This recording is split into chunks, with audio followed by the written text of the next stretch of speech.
Mga kababayan, Assalamualaikum warahmatullahi wabarakatuh.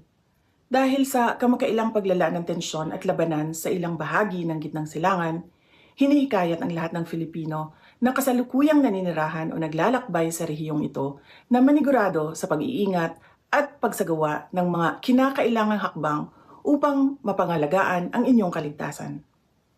Iwasan ang mga lugar na may nagaganap na operasyong militar o malaking pagtitipon ng publiko.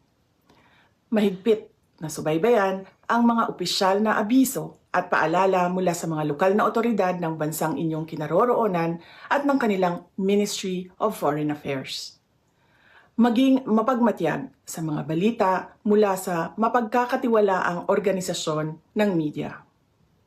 Panatilihin ang regular na komunikasyon sa inyong pamilya, mga mahal sa buhay, at mga pinagkakatiwalaang kaibigan tungkol sa inyong kinaroroonan at kalagayan.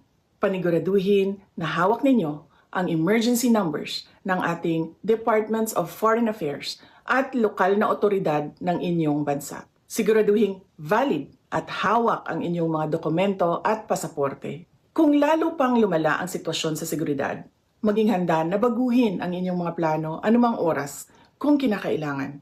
Gayon din, kung kinakailangan, ay lumapit sa ating mga embassy upang mabigyan ng tamang payo sa pinakaligtas na paraan sa pag-uwi ng Pilipinas. Sa panahong ito, nang walang katiyakan, ang inyong kaligtasan ang pinakamahalaga. Naway patnubayan at ingatan kayong lahat ng may kapal. At ipagdasal natin ang kapayapaan, pagkakaisa at kaligtasan ng lahat ng tao sa Middle East. Shukran.